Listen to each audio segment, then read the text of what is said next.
Hello and welcome, everyone. It is time to enter the Kumite. I'm joined today by my friend and fellow colleague, Cole Halverson. What's going on, guys? This is actually the first time we've brought Cole into the arena to discuss and share his thoughts. So, Cole, how long have you been following mixed martial arts? I've been following mixed martial arts. I'd say since the days of like Chuck Liddell, Ortiz, the highlight days of Anderson Silva. Oh yeah, classic times, classic times. What initially got you into it? What brought you to the sport? Initially, I'd say I was a casual, just kind of watching the sport for the highlight reels, for the big knockouts. Just kind of hoping that someone ate the pavement.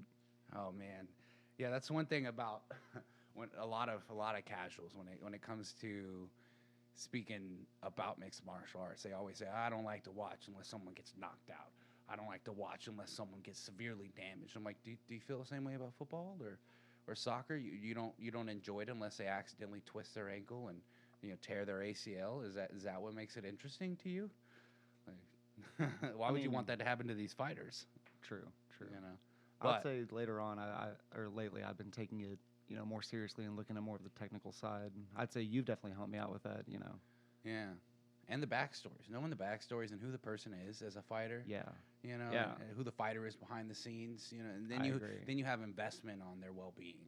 And even if you don't want them to win, you still don't want them to get injured. You don't want them to have to take off a year because now you can't watch them fight again. Yeah, dude, this guy's got a family and a wife and shit. You don't want him to be a vegetable for a month in the hospital. Recovering from a head injury. Like why would you wish that on anybody?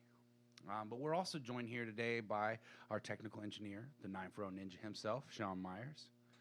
This episode, we will be digging into UFC 262, Charles Oliveira versus Michael Chandler. But first, a few honorable mentions before we get into the breakdown of the main event. First, we got to talk about Dana's everything is bigger in Texas fight bonuses. So in the press conference a few days before leading up to the event, Tony Ferguson actually called Dana out, and he's like, "Yeah, Dana, you said everything's bigger in Texas." He's like, "What about those what about those bonuses? Can we get bigger bonuses?" And all Dana does at the time is laugh. And Tony's like, "I guess that's a no. I guess that's a no." Later on that night, Dana says he's doing $75,000 fight bonuses instead of $75,000. 50% raise. Let's go. I mean, this is great for the fighters. Yeah, I think some people are going to try to, guilt trip Dana into doing that from here on out. I'd say that definitely motivates a little bit more of a flashy finish or a flashy attempt from the fighters that night. A lot of them came out initially being like, I gave it my all because these extra big bonuses. So, Dana, was that good enough for a bonus? Obviously, only 2 fights got the actual bonuses. Yeah. But, it is good to see people guilt-tripping Dana into giving them more money because the fighters definitely deserve a little bit more money, a little bit more piece of that pie. Everybody wants that bonus, bro. Yeah. Okay, so there are a lot of good fights on here. But this podcast is mostly going to be for breaking down the main event. But I got to say, I'm an old school fan of the sport.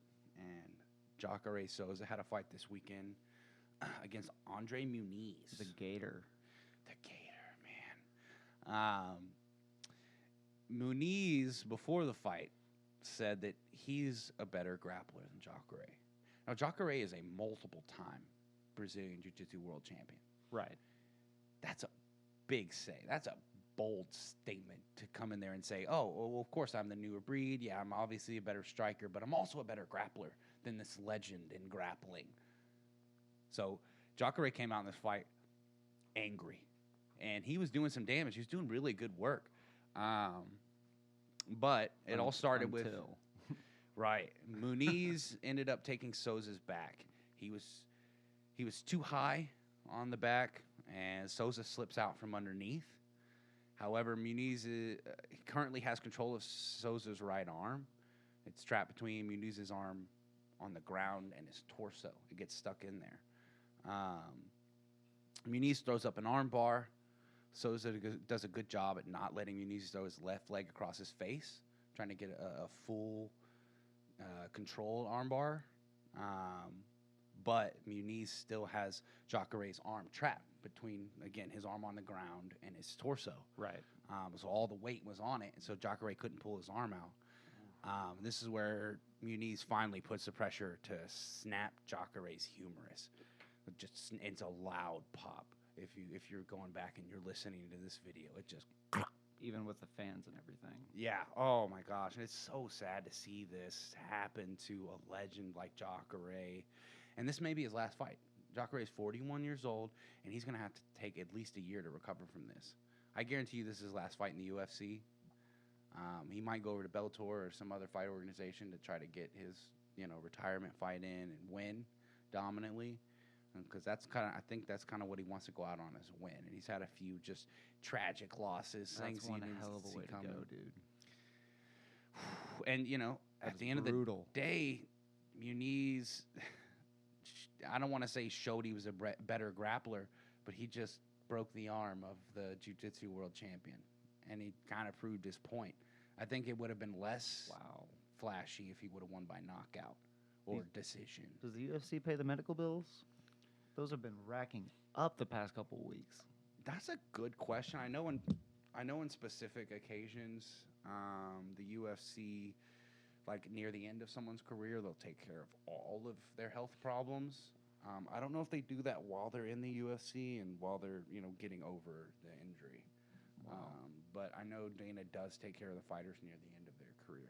I'm not Maybe sure. just for significant injuries like that, but wow. Yeah, you'd think so because they're putting themselves on the line out there. Another good fight that we just have to go over.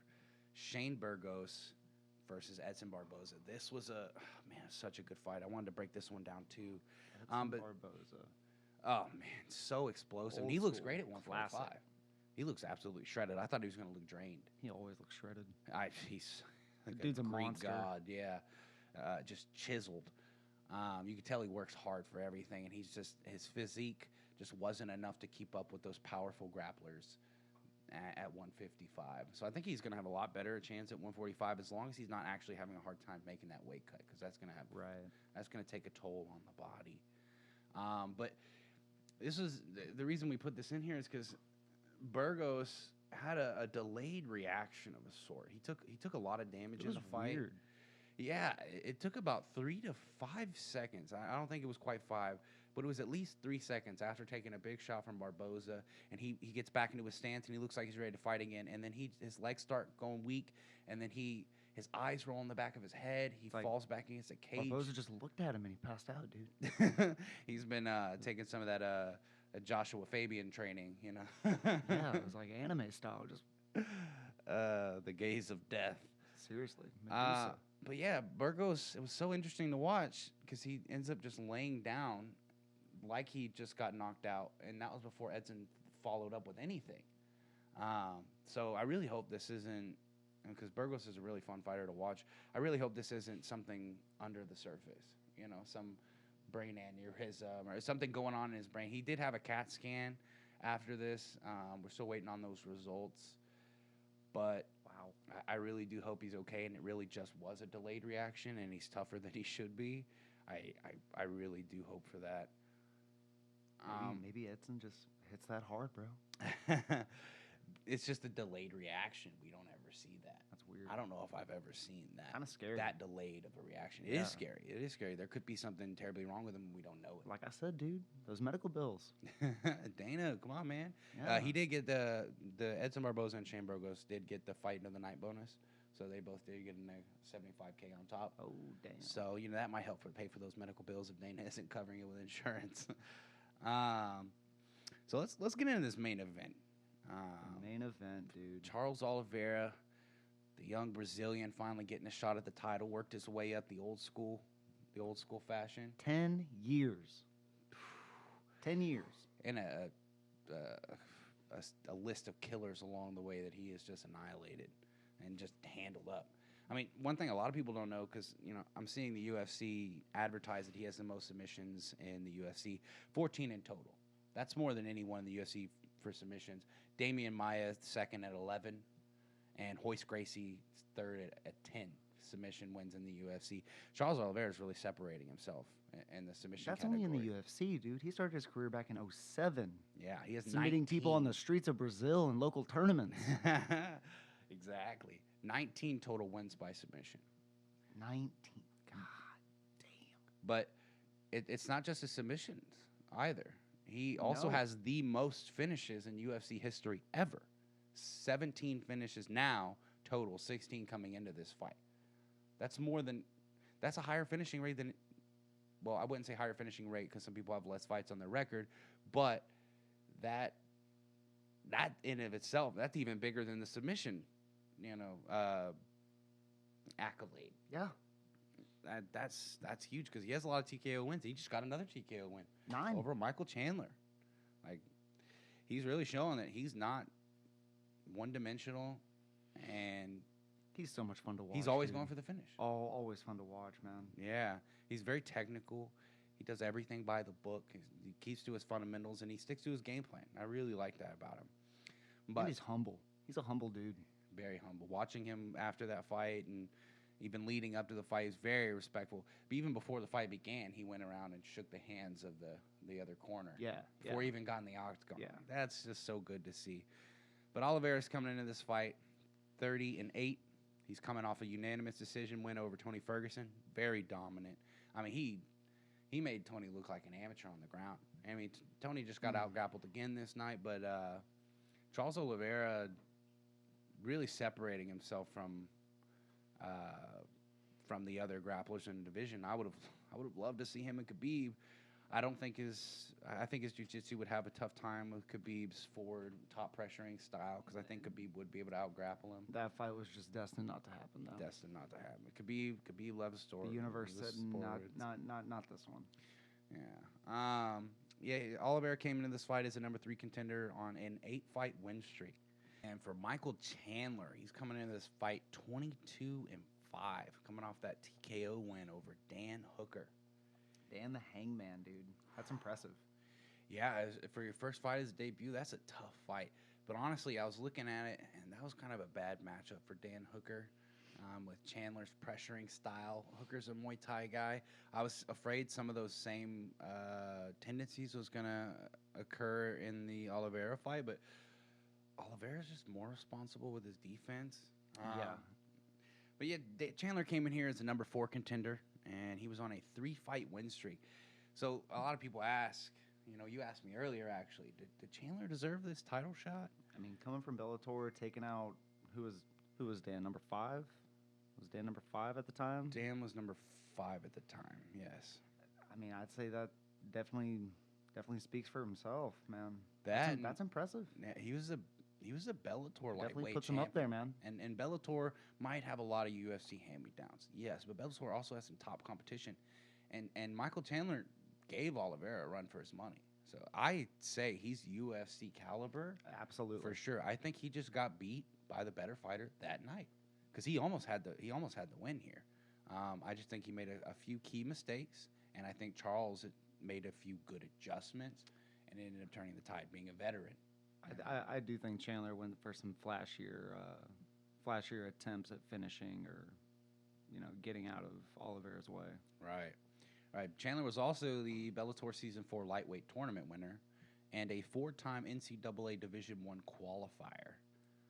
So this was definitely, I was kind of looking at this fight as almost like a test for UFC versus Bellator. To see where exactly the top of both organizations kind of stand with each other. Yeah. And if Chandler would have won this fight, then there might have been a crossover fight at some point. Because a lot of people want to see Patricio Pitbull, because Patricio beat Michael Chandler. Yeah, you were telling me about that. Yeah. Just pieced him up, right? Yeah, just straight knocked him out. Clipped him beautifully, countered him. He knew what Michael Chandler was wanting to go for. So, now people are more interested in seeing like what Bellator has to offer, because they're not just looking at it as like the generic off-brand UFC anymore. Yeah, yeah, they almost look. I mean, even me, until I saw, honestly, Michael Chandler was saying that Bellator wasn't on the same competitive level. Yeah, and I think that is obviously not the case. It is not the that case. Is not the case. And there are some golden eggs in Bellator right now, and sometimes some of us want to see that.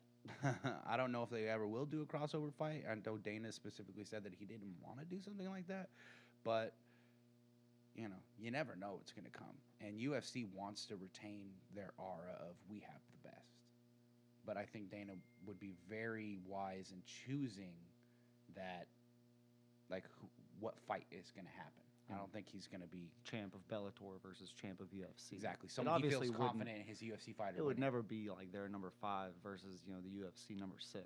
But yeah. I mean, I don't know. I mean, a lot of Dana knows how to move his money. That's dominantly why Bellator is not as successful ultimately as UFC. This is true. And Bellator's newer. UFC's got that veteran status. Yeah. They've been in the game for a while, putting on fantastic performances and putting the highest caliber people against each other. All right, so let's get into the mechanics of the fight, because there's a lot of things here, a lot of things happening and unfolding in a very short amount of time. Starting off, let's look at Chandler's stance here. While having this wide stance with a lot of weight on his front leg, helps him to deliver power with his lunging attacks. It leaves him susceptible to the leg kicks. And Charles definitely capitalized on this early and kicks his leg out from underneath him. He did this a couple times. Yeah, he did this twice. Exactly. Chandler's initial reaction is to catch the leg kick on the way in and throw it straight down the center. So he starts seeing that he's starting to try to time Oliveira's leg kicks. I'm sure his camp predicted that Oliveira was going to be going for the calf kicks. The calf kicks are all the rage these days, just turning fights around. It all started. I mean, it started before Conor, but Conor really brought to the Poirier really brought to the public's attention that this is a game changer. You kick someone's calf, you shut off their peroneal nerve, they're not moving the same anymore. No, you just got to get the one. That's a dead leg, dude. That clips right behind the back of the knee. If you can get that one, then it's gonna change that fight. Chandler has 3 key forms of attack. He's constantly threatening shots to the body and the head while having that takedown threat. He typically throws body shots when the opponent is exiting range. He usually likes to pump out his jab, maybe double or even triple up on it, get them thinking about his hands up top, and get him to back up so he can swing it straight to the body. He was low, dude. He's really good at level changing. He's really good at level changing, yeah. And the level change into takedown, level change into overhand, level change into straight to the body. And he's constantly mixing it up. Like, okay, you better block your head, but also don't forget about your body, because I'm going to commit to that early. And then as soon as I catch you one good to the body and you bring your hands down, I'm going to catch you to the head. He definitely punished Oliveira early with that. Yeah. So if he does back up, then Chandler would throw straight to the body and step into range, trying to cut off all of Oliveira's angles. And from here, he would also switch stances, and he would throw his overhand or his left hook. He really liked to cut him off that way, limit Oliveira's options for escape, and then try to land that left hook. Chandler was reaching for that left hook. Oliveira's game plan was to keep a tight, high guard to block his face. He kept his elbows kind of low to kind of help block his body. But for the most part, he'd keep that tight, high guard, and then he'd bring his knee up the middle.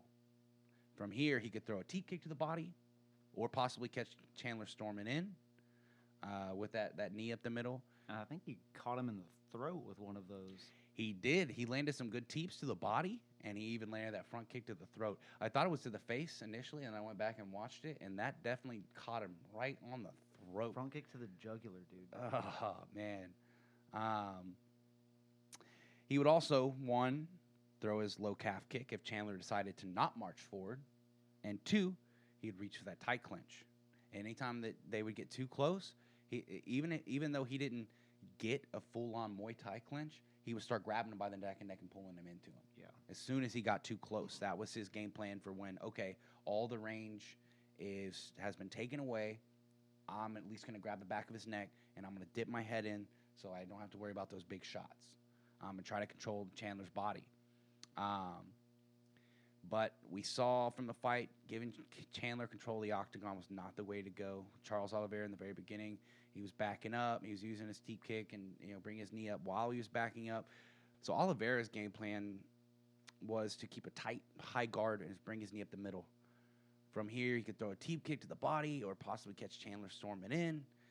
He did land some good teeps to the body and even a front kick to the face. Yeah, front kick to the freaking jugular, dude. You're right. It actually was to the throat. I went back and rewatched it. It definitely lands right on the throat. I cannot imagine catching a front kick from a professional fighter to the throat. But obviously, Chandler's a freaking bulldog, and the neck is just too thick. He's a pit bull, dude. That's just he's built like it. But yeah, he would another thing Oliveira would do. He would throw his low calf kick if Chandler decided not to march forward. He'd bring his lead leg up, and if Chandler decided, okay, I'm gonna wait and I'm gonna try to cut a new angle and approach you from there, Charles would go ahead and throw that leg kick because Chandler would stop and he has that front leg wide out there, and Oliveira was timing that low calf kick perfectly right on the downbeat of Michael Chandler, and it was really throwing him off. Yeah. I think a piece of him giving ground to Michael Chandler was to see if he would slow down a little bit, try to gas himself out going for a finish. I think he was mostly, yeah, I think so. Yeah, that and maybe trying to widen him out a little bit. Just Yeah. kind of see what. Because you can see in the second round, he didn't give any ground. Yeah. Oliveira knew that he can't keep backing up because all Michael Chandler was going to do was set him up for that big left hook. Go for the body, then go for the head. Yep, exactly. Just like you finished Dan. The other solution that Oliveira had was to throw a check left hook on the way out. As you can see here, he catches Chandler storming in for the knockout. This ends up being a finishing shot later on, but Oliveira wasn't backing up. That was the fundamental difference. He catches him with a clean check left hook right across the chin, and Chandler takes it. Chandler took it on the chin. Almost didn't notice it with how well he took that freaking punch. Right. I had to go back and watch it again to see because I thought he missed that check left hook. I thought he fainted. But Chandler, even after taking that check left hook, he manages to cut off Oliveira's escape, and he catches him with that same wide left hook that Oliveira had evaded twice just before. Oliveira knew it was coming, but Chandler still ended up setting up that left hook. This one actually rocked Oliveira pretty badly, and he shot for a takedown. I don't know why Chandler did it because he had him hurt. I don't know why he went for the guillotine. It's that big money bonus, dude. Yeah, he gave $75,000. He not only gave up momentum, but he also gave up his positioning because Chandler's a better wrestler. We know that. Chandler should have dug for that underhook, and he should have either pushed him up against a cage or threw him off of him and then started trying to go for the finish. The last thing you want to be is on the ground with freaking Charles Oliveira, dude. Especially with him on top of you. And then after you pull for guillotine, what's going to happen? He's in your full guard on top. So ultimately, Chandler ended up not getting it, and he went back to his wrestler instincts. He started turtling up. During this point, Oliveira ends up taking his back and getting a body triangle. And Chandler even said after the fight, he doesn't know why he did it, but Chandler just jumps back, slams himself so that Oliveira has his back and is in the most dangerous position in his body triangle. Very flashy. And as you can see, Oliveira has the top of his foot tucked into the back of his other knee, and that's what's creating the lock around Chandler's body. He also has his other foot, and this is very interesting. See, this is very high-level jiu-jitsu. He also has his other foot hooked around the back of Chandler's calf. This prevents Chandler from just turning to the side of the lock to relieve pressure. He's preventing him from turning into it. So this really puts Chandler in a predicament. That's that anaconda style. I'm gonna wrap you up. I love watching Michael Chandler, dude. And not Michael paralyzed. Chandler. I'm sorry, Charles Oliveira. Charles Oliveira, yeah. So impressive. From here, Chandler is hand fighting to prevent Oliveira from getting the rear naked choke and waiting for that right time to roll to his left and break that lock. And he times it perfectly. He did it very quickly. Yeah. It was very impressive. From here, Chandler does a fantastic job at pressuring Oliveira and cutting off his angles. He ultimately gets Oliveira's back to the cage, and this is exactly where he wants to be. He gauges distance with his lead hand, and then he lands his powerful right hand right behind the ear of Oliveira. Oliveira tries to go for an ankle pick and just gets pieced up 2-3 times, dude. He did reach for an ankle pick right there. Yeah, and he was in a lot of danger. He got hit right behind the ear. Oh, I was scared. Multiple times while he was on his knees like that. Yeah. Chandler putting all of his pressure into those hooks. Chandler almost got the finish, but hey, Oliveira showed that he isn't going to break under pressure like he used to. Because Chandler made a point of that, saying, "Oh, people have broken him before. I think I can break him." And Oliveira showing like, "Nah, Not you this don't break time, me dude. anymore. Not this time. I don't get broken anymore." So let's go over the finishing sequence. To start things off, Chandler feints with a jab. This was one of his go-tos to get Oliveira to back up. Oliveira did not react this time. Instead, he holds his ground. Oliveira then goes for a 1-2 down the pipe. This is due to Chandler mostly throwing those big looping power shots. Throwing quickly down the center will almost always beat a looping shot to the punch. However, Chandler ducks underneath the straight to throw his overhand, but he lands on Oliveira's chest. After this, Chandler needs to reset his stance, and Oliveira catches him with a beautiful, crisp check left hook right across the chin. Perfect. And this time, he wasn't backing up. This time, he was holding his ground. He could dig into it, and it clips him. He basically just followed up from there. I don't know if it's technically a shovel hook, but it definitely came from underneath. It wasn't just coming from the side like a normal hook. It was coming from underneath, so it was harder for Michael Chandler to see the punch coming. And it was just right in perfect position. It was beautiful, while Chandler was kind of squared up. Freaking textbook. Yeah. Boom. Yeah, it was very much so a textbook finish. I'm really happy for Oliveira. He worked so hard for everything. 10 years, 28, now 29 fights in the UFC. Breaking records all along the way. Most finishes, most submissions. He grinded his way to the top. He was not given. He was not just immediately marketable, so he wasn't just given all these awesome opportunities. Like I think it's more impressive to get a submission than it is to get a knockout. Honestly, in today's fight world, most people know grappling and most people know how to avoid it and how to stand up. So it's really like a lot of people just won't engage in grappling anymore if they're afraid of it. If they don't want to take that risk, they'll just play defense and get up. Play defense and get up and avoid all exchanges on the ground as much as possible. But yeah, dude, it's really good to see Oliveira. You could see the emotion in Oliveira after winning that title. Ran to Joe Rogan, ran to the crowd, Ran got to blood on Dana. Get blood on the boss. Got blood on the boss.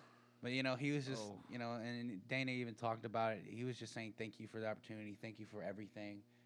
I couldn't be here without you and this opportunity in the UFC. Did he get that fight bonus? Yeah, he got a fight bonus. He deserves it, too. And now he gets to take that title back to Brazil. And he's about to be a star in Brazil. You just wait. Especially because, he's not only a great fighter, he's a Brazilian Jiu-Jitsu legend. And in Brazil, that's what they came up with. That was their martial arts to contribute to the entirety of mixed martial arts. And again, he's humble, dude. He's a people's champ. Yeah. As for Chandler has a lot of comeback potential. I think there's a lot of winnable fights in the top 10 for Chandler. I would love to see Chandler versus Gaethje. Chandler Gaethje would be awesome. That would just be a collision of two unstoppable forces. And I don't know who would win that fight because it could honestly go either way. I think Gaethje fights a little tighter. He's a little bit more responsible. Yeah. But I think Chandler hits harder. I think Michael Chandler has more power than anyone in the lightweight division. I agree. I don't see someone hitting that hard. That is a truck behind that fist, dude. Yeah, he lunges into it. There's a couple points, I even freeze framed it, where he is both of his feet are off the ground because of the way he threw his punch, which might not be ideal for delivering the most power, but that's just showing you how much power and momentum he's delivering into these strikes. All of it. His whole body came off the ground. It's crazy.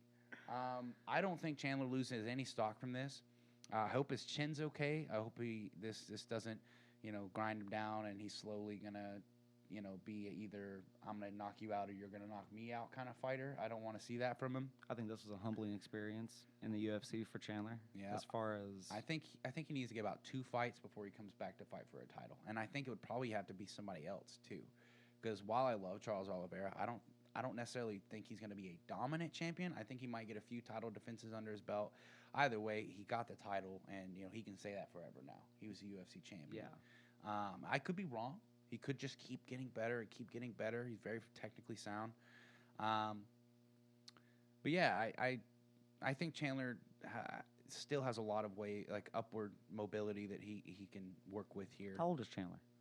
Michael Chandler Late 20s, early 30s. is 32, I believe. Don't quote me on that. I don't know how old he is, but he's still kind of young. He's definitely not out of his prime. Right. I mean, Charles Oliveira is only 31. Yeah, and he just got in the UFC so young. Yeah. Yeah. Experience. 21 years old. He was a baby. And young. He still had acne when he first came in. That's terrifying. Big fights don't scare that dude anymore. No, exactly. Okay, guys, with that, we will wrap up our thoughts on UFC 262. I'd like to thank you, Cole, for being here. No, thank you, man. And sharing your thoughts. And thank you, fans. I'd like to thank our technical engineer, the 9-Pro Ninja himself, Sean Myers. I'd also like to thank the fighters for going up on the world stage and laying it all out on the line. Lastly, but certainly not least, I'd like to thank everyone who entered the Kumite with us here today. Remember, this is not a sport. Guys, you don't play fight. You look at some of these injuries lately, this is not a game. Like, yes, we try to pretend like it's a sport just so we can get it passed on commissions and have it, If it wasn't a sport, it'd be assault. It'd be illegal. It would be It used to be illegal. It used to be very heavily monitored and, they would come down on it. The law would. Old fight rings underground and whatnot. But, guys, if you like what we shared here today, just remember to like, share, and subscribe. Remember, guys, this is not a sport. You don't play fight.